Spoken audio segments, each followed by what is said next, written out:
بسم اللہ الرحمن الرحیم وَلَقَدْ آتَيْنَا لُقْمَانَ الْحِكْمَةَ أَنِ اشْكُرْ لِلَّهِ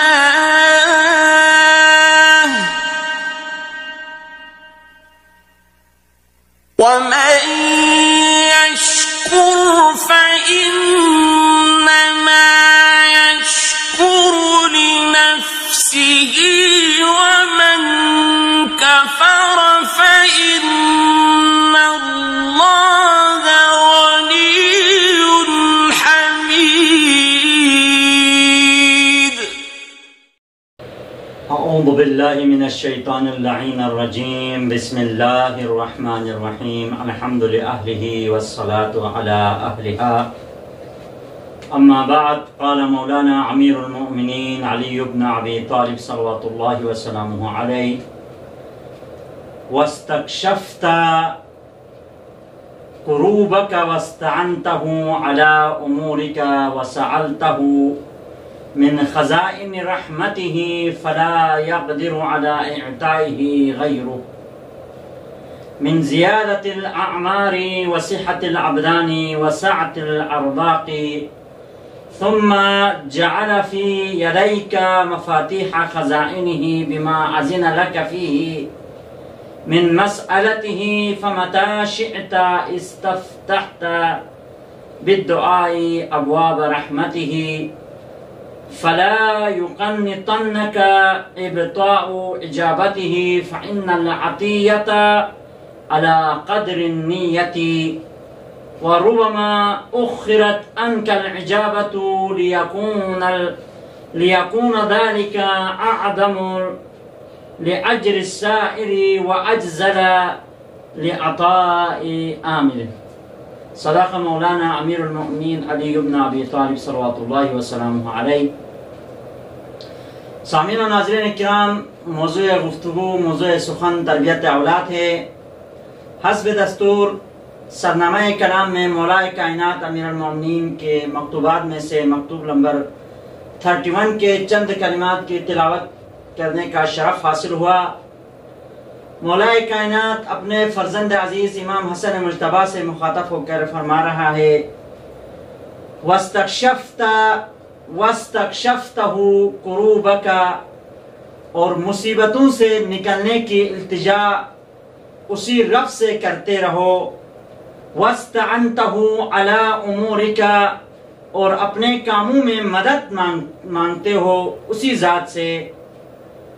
وَسَأَلْتَهُ مِنْ خَزَائِنِ رَحْمَتِهِ، اور اس کی رحمت کے خزانوں سے وہ چیزیں طلب کرتے ہو جن کے دینے پر اور کوئی قدرت نہیں. خدا کی ذات کے علاوہ کسی کی قدرت میں نہیں، کسی کی بس میں نہیں ان چیزوں کا عطا کرنا جن کو مولا کائنات فرما رہا ہے. وہ چیزیں کیا ہے جو خدا کے علاوہ کوئی نہیں دے سکتا ہے، سوائے ذات الہی ہے جو انسانوں کو ان چیزوں کو عطا کرتا ہے. وہ ہے من زیادت الاعمار، عمر کا زیادہ ہونا، وصحت الابدانی، اور جسمانی صحت اور توانائی، وسعت الارزاق، اور رزق میں وسعت. یہ تین امور مولا کائنات نے اس مکتوب کے اندر امام حسن مجتبیٰ سے مخاطب ہو کے فرمایا کہ یہ تین امور ایسے ہیں جن کو عطا کرنا، جن کو دینا کسی بشر کی بس کی بات نہیں ہے. یہ چیزیں عطا ہوتی ہے پروردگار کی طرف سے. ان کو عطا کرنے والا وہ ذات ہے جس نے زندگی عطا کی ہے، جس نے خلق کیا ہے. وہ ذات کسی کے عمر میں اضافہ کر سکتا ہے، کسی کو صحت و توانائی دے سکتا ہے، اور کسی کی رزق کے اندر وسعت دے سکتا ہے. تو وہ خدا کی ذات ہے اور کوئی ان تین چیزوں کے اوپر اضافہ نہیں کر سکتا ہے. ثم جعل فی یدیک مفاتیح خزائنہ، اور اس پر اس نے تمہارے ہاتھ میں اپنے خزانوں کو کھولنے والی کنجیاں دے دی ہے۔ پروردگار عالم نے خزانے، اپنے خزانوں کے کھولنے والی چابیاں تمہارے ہاتھ میں دی ہے۔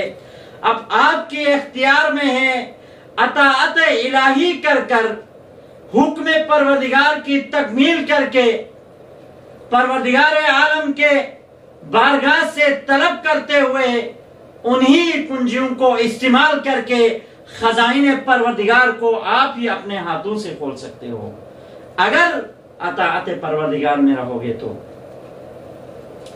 بما اذن لک فیہ من مسئلتہ، اسی طرح کہ تمہیں اپنی بارگاہ میں سوال کرنے کا طریقہ بتایا ہے۔ کس چیز کے ذریعے سے؟ بالدعائی، دعا کے ذریعے سے، یعنی ان خزائن کو، ان خزانہ پروردگار کو کھولنے کی کنجیاں بھی تمہارے ہاتھ میں ہیں، اور ان کو کھولنے کے طریقے بھی پروردگار نے سکھایا ہے۔ بما فمتا شئت، مولا فرماتے فمتا شئت استفتح بالدعاء ابواب رحمتک، جب چاہو، جس وقت چاہو، دعا کے ذریعے سے خداوند عالم کے نعمتوں کے دروازوں کو کیا ہے کھول سکتے ہو۔ فإن العطیۃ علی قدر النیۃ وربما اخرت عنک العجابۃ، بسا اوقات قبولیت میں دیر ہوتی ہے، اس سے نا امید نہ ہونا۔ دعا کرنا تمہارا کام ہے، قبولیت کرنا خداوند عالم کے ہاتھ میں ہے۔ اگر قبولیت میں تاخیر ہو جائے تو پریشان نہیں ہونا، کیوں؟ ربما اخرت عنک العجابۃ لیکون ذلک اعظم لاجر السائل واجزل لاعطاء العامل، اس لیے کہ عطیہ نیت کے مطابق ہوتا ہے، اور اکثر قبولیت میں اس لیے دیر کی جاتی ہے کہ سائل کے اجر میں اور اضافہ ہو، اور امیدوار کے عطیہ اور زیادہ ملنے کی امید ہو۔ تو بارگاہ خداوندی سے آپ دعا کرتے رہیں، اور دینے والی ذات وہ ہیں، اس کے بارگاہ سے کبھی قبولیت میں دیر ہو گئی تو اس میں پریشان نہیں ہونا۔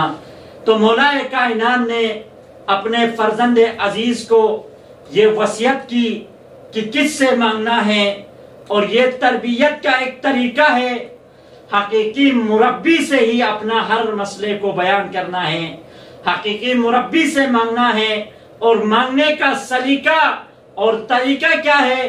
تو وہ بارگاہ الہی میں جا کے دعا کرنا ہے، گڑ گڑا کر۔ قبول کرنے والی ذات وہ ذات ہیں۔ تو سامعین و ناظرین کرام، موضوع گفتگو تربیت اولاد ہے۔ تربیت اولاد کی جو اساسی اور بنیادی عامل جو ہیں، ان میں سے پہلا عامل جو کہ وراثت ہے، اس کے اوپر کچھ تذکرہ ہو چکا ہے۔ آج انشاءاللہ اسی کو ادامہ دیتے ہوئے چند کلمات آپ کی خدمت میں عرض کروں۔ آیا اسلام کی نقطہ نظر میں وراثت کا کوئی کردار ہے انسان کی زندگی میں؟ اور حیات انسانی میں اسلام کی نقطہ نظر میں وراثت کے لیے کوئی کردار ہے یا نہیں؟ تو علماء نفس اور علماء وراثت کے انکشافات سے پہلے اسلام نے قانون وراثت کو معین کیا ہے، اور ایک بہترین انداز سے قانون وراثت کو اسلام نے بیان فرمایا ہے، اور اس وراثت کے بہت سارے آثار اور ممیزات کی طرف بھی اشارہ کیا ہے، بہت سارے ممیزات اور آثار کو بیان کیا ہے اسلام نے، اور اس وراثت کو انسان کے صحیح اور سالم وجود کے لیے اس وراثت کا مثبت اور ایجابی دخالت حاصل ہے۔ اس وراثت کے لیے یعنی انسان کی زندگی میں مثبت اور ایجابی دخالت حاصل ہے وراثت کو، اور انسان کی ابتدائی زندگی اور زندگی میں ہی وراثت، انسان کی زندگی میں وراثت ذاتی اثر رکھتا ہے۔ جیسا کہ پیغمبر اکرم سے یہ منقول ہے، السعید من سعید فی بطن امہ والشقی من شقی فی بطن امہ. سعید وہ ہے جو ماں کی بطن میں سعید ہوتا ہے، اور شقی وہ ہے جو ماں کی بطن میں ہی شقی ہوتا ہے. اس حدیث کا معنی اور مفہوم یہ بنتا ہے کہ وراثت کا جو عامل ہے وہ انسان کو سعادت مند بناتا ہے، اگرچہ ماں کے بطن میں ہی کیوں نہ ہو. یعنی یہاں پہ ایک سوال ہوتا ہے کہ سعادت مند اور باسعادت وراثت انسان کو کیسے بناتی ہے؟ انسان کو وراثت کی وجہ سے انسان کیسے سعید اور سعادت مند بن سکتا ہے؟ تو جواب یہی ہے کہ اگر والدین میں اچھی اور باکمال صفات پائی جاتی ہو تو ان صفات کا اثر بچوں کے اوپر بھی مرتب ہوتے ہیں، اور بچوں کو بھی باکمال اور باکریم صفات کا مالک بنا دیتی ہے. یعنی والدین کی جو صفات باکمال ہے وہ صفات باکمال ان کے بچوں کی طرف کیا ہے منتقل ہوتے ہیں. کیونکہ ہم نے پہلے بیان کیا کہ وراثت کی جو تعریف کی وہ ہم نے یہی بیان کیا تھا کہ فرع اپنے اصل سے مشابہ ہوتا ہے بہت ساری صفات اور چیزوں میں، جن کو ہم نے بیان کر چکے ہیں. تو اگر والدین کے اندر صفات باکمال ہو اور اچھی صفات ان کے اندر پائی جاتی ہو تو وہ صفات ان بچوں کی طرف کیا ہے منتقل ہوتی ہے. اگر خدا نخواستہ اگر والدین میں ہی کوئی اچھی صفات نہ ہو بلکہ ان کی طبیعت ہی شریر اور بری صفات کے حامل ہو تو وہ صفات بھی بچوں کی طرف کیا ہے منتقل ہوتی ہے. حتیٰ کہ یہاں تک کہا جاتا ہے کہ وہ صفات جو والدین کے اوپر عارضی طور پر مرتب ہو چکی ہے، عارضی طور پر ان کے اوپر آ چکی ہے، وہ صفات بھی وراثتاً بچوں کی طرف کیا ہے منتقل ہوتی ہے. اس حدیث کے معنی اور مفہوم کی طرف قرآن مجید میں بھی اشارہ ہوا ہے. جب حضرت نوح کا قصہ بیان ہوا تو ارشاد خداوندی ہوئی، وقال نوح ربی لا تذر علی الارض من الکافرین دیارا انک ان تذرهم یضلوا عبادک ولا یلدوا الا فاجرا وکفارا. اور نوح نے کہا پروردگارا اس زمین پر کافروں میں سے کسی بسنے والوں کو نہ چھوڑنا، اور اگر آپ انہیں اس زمین پر چھوڑ دو گے تو تیرے بندوں کو گمراہ کریں گے اور فاجر اور کافر کے علاوہ کوئی اولاد بھی نہ پیدا کریں گے. یعنی ان کافرین سے جو نسل آنے والی ہے اور ان کی وہی عقائد جو منتقل ہو کے ان کے بچوں پر مرتب ہو کے آنے والی ہے وہ بھی فاجر اور کفار ہوں گے.